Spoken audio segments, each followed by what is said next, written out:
disappointment is an understatement when it comes to my San Francisco 49ers. Once again, taking another L to the Kansas City Chiefs in this Week 7 matchup. Now, going in, I thought there was going to be a little bit of optimism, and it kind of felt that way as the game wore on. But as I also said during my preview of this game, this was going to be yet another visual reminder of why Kyle Shanahan should have finished the story. He could have finished the story, but yet he failed to finish the story back in February. So that was exactly what we got here. As much as they tried, as much as they damn near could have done it, well, they didn't do it. It was another case of coulda, woulda, shoulda finished the story, not only back in February, but here too. Now, people have been saying all week long, oh, this is a revenge game. Oh, they can get a little bit of payback on the Kansas City Chiefs for what happened in February. Like, as I also talked about in the lead up to this game, I really don't give a shit about the revenge aspect. Like, this is not the Liv Morgan revenge tour, people. This is not like some kind of revenge game where, oh, a certain player is coming back to their old stomping grounds and, trying to get some payback on their old team and whatnot, or it's a rematch between two particular teams, even though, yeah, it technically is, and one wants payback on the other for on a major event, on an insignificant rematch. No, it's nothing like that, okay? It's like, for me, I just want to win. I just want some kind of win where like this Niners team needs to beat the Chiefs like just one time. Just one time. Because under Kyle Shanahan, they have never beat these guys. Like, they've never beat Patrick Mahomes and Andy Reid. Like, before this game, they were 0-4. And, well, considering how this game played out on Sunday, yeah, it probably will never happen. It probably will never happen under Kyle Shanahan. So let's talk about both this game on both sides of the team's spectrum. So starting with the Kansas City Chiefs, I did exactly what I thought they would do, and that was pretty much force Brock Purdy to throw. And literally, they made him throw a lot. So they did that by pretty much shutting down the running game as expected. They, other than a couple of spurts from Jordan Mason, they pretty much shut him down. They really made him a little bit non-existent. So that forced Brock Purdy to throw a lot. That made the offense one-dimensional. But not only did they force Brock Purdy to throw a lot, but the defense intercepted him at very key times. So they got 3 turnovers off of Brock Purdy. Probably the most notable ones included the last 2 from Christian Roland Wallace in the third quarter, like really right after the Niners notched their own interception off of Patrick Mahomes. So they literally returned the favor. And then in the fourth quarter, when Purdy had the Niners in scoring position, like right near the end zone, and they forced Purdy into throwing the ball right dead in the rights to the corner Jaden Hicks in the end zone. So they managed to get two key interceptions in the second half and prevent the Niners from scoring. Meanwhile, on the offensive side of the ball, yeah, they struggled, especially Patrick Mahomes. But they even though despite their struggles, they managed to keep it simple on offense. Now, before we get into the simplicity of the offense, the reason for these struggles was because of the lack of trust around each other. Like the Mahomes, he has lost 2 of his key players in Rashee Rice and Marquise Holly Brown for the season due to those 2 season-ending injuries. So basically, they're back to where they were a couple of years ago when they traded away Tyreek Hill. But now it's even kind of worse for that matter.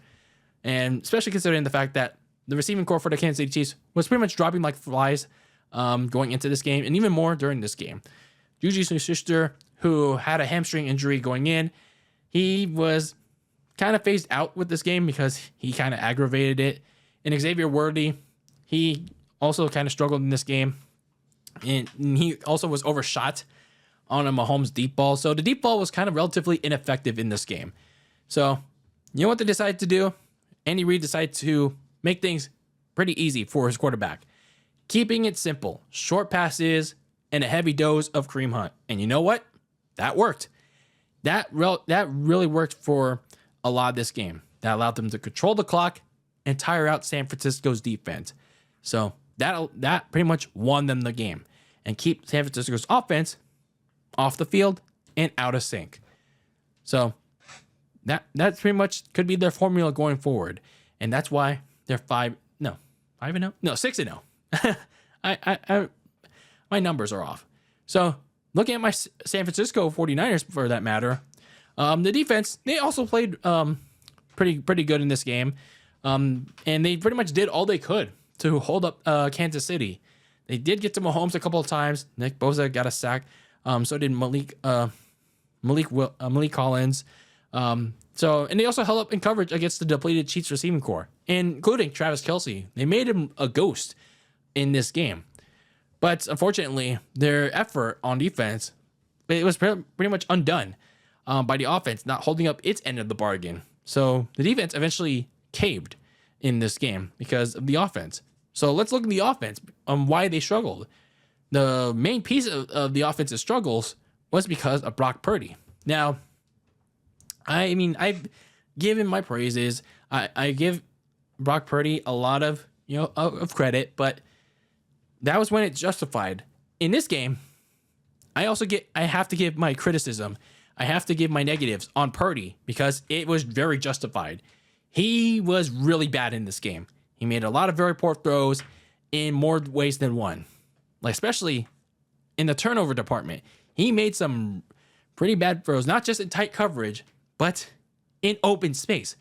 Like, the most notable instance of a very bad interception was like right on the second series of the overall game. Throwing it dead in the rights of a defender. Like, where were you throwing it to, and why were you throwing it there to Justin Reed? Like, there's nobody there. Like, why were you just throwing it just right there to Justin Reed? And then there's another one that was pretty bad too, like the end zone pick. I talked about a little earlier with Jalen Davis, if I remember correctly. No, Jaden Hicks. And I get it. The offensive line caved in because Colin McKivitz sucks ass. But you can't be just throwing away the ball and then just letting it fly to the defender. But still, like, you can't do that. Just eat the sack and then send in your field goal unit. And again, he had no help, but can't be making no stupid throws. That's going to put his team in a bad spot, especially when you're turning the ball over to the other team. So, again, it was a very poor day for Brock Purdy, and he has to take the crap for this one. But not helping matters, though, was losing his top two receivers in Deebo Samuel and Brandon Ayuk. Deebo, he was battling an illness in this game, and he eventually succumbed to it. Later on, he didn't play in the second half at all. He was in street clothes. And then Brandon Ayuk, he suffered a knee injury in this game, getting sandwiched by two Chiefs defenders on probably the Niners' best offensive series all first half, like with less than 2 minutes. So he got sandwiched when they got into the red zone. So yeah, he got carted off to the locker room, but I'll talk more about that later on. So as I touched on earlier about the Niners running game, Jordan Mason was relatively ineffective, which again contributed to Purdy's really bad game and his mistakes, which made the offense pretty one-dimensional. It was a one-trick pony where all Purdy could do was throw it, and he was forcing it into pretty tight coverage and in those turnovers. Like, the only effective receiver in this game was George Kittle. That was pretty much it. So all in all, the game eventually unraveled for the 49ers in the fourth quarter. Like, the defense, they did all they could, but eventually, like, at some point, if the offense wasn't going to do shit for them, they were going to fall apart. Like, Mahomes would eventually seal the game with his own touchdown, like running it himself at the goal line, and then the Chiefs would add some just desserts with another Mahomes to Hardman touchdown, like once they got the ball back after the interception. So they led 2 back-to-back scoring drives, which pretty much sealed the game. So when you look at it, this is another complete team loss. You look at the whole team. Almost everybody did poorly. But it was more compounded by the fact that Purdy really sucked this game.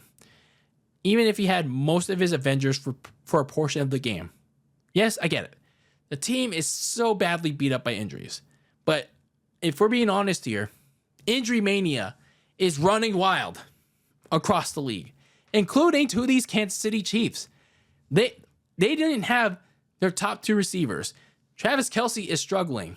They're also beat up some on defense, yet they still managed to win. They still managed to overcome those injuries. Like I said, they kept it simple on offense.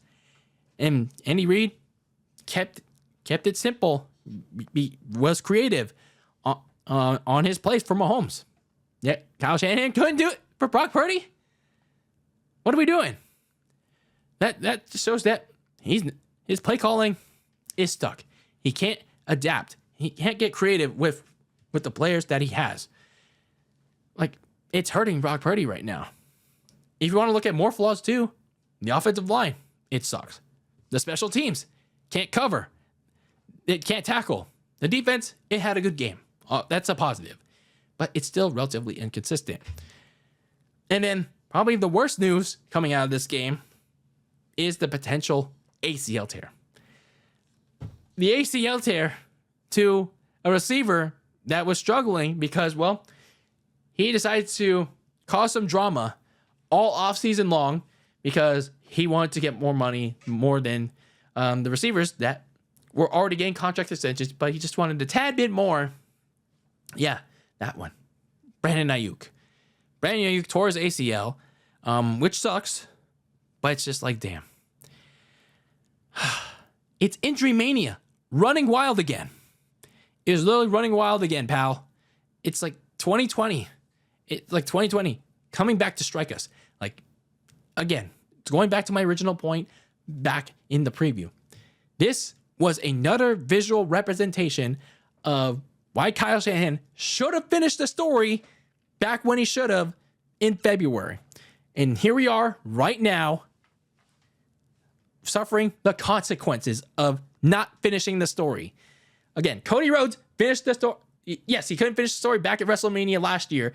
And sure, he endured the trial and tribulations. And I get it. It's all in storyline. It's all the kayfabe. But he endured all the tribulations. He got his redemption the following year. And, well, he's the WWE champion. But here we are with Kyle Shanahan. He can't finish the story back at Super Bowl 54. He suffered the consequences. And injury mania runs wild. And here we are. He can't finish the story again in Super Bowl 58 when he had a grand opportunity to do so. And yet, here he is again. Injury mania running wild. The rest of the team is underperforming. Brock Purdy is sucking in this game, even though he's had some pretty nice performances too. But it's just like, oh my God. This team is making me boil right now. All right. What's wrong with this team? Like, literally, what is wrong with this team? Like, sometimes they feel undisciplined, sometimes they're good, but they're also beat up by injuries. Like, I don't want to crash. I'm trying my damnedest not to crash out, but I'm crashing out. It's like, Kyle Shanahan, talk to your team, man. Talk to your team.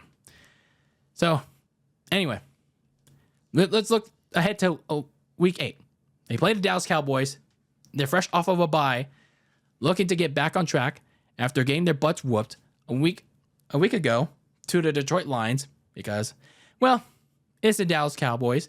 They're also relatively a flawed team, but it's not one that San Francisco can't sleep on no matter how beat up they themselves are.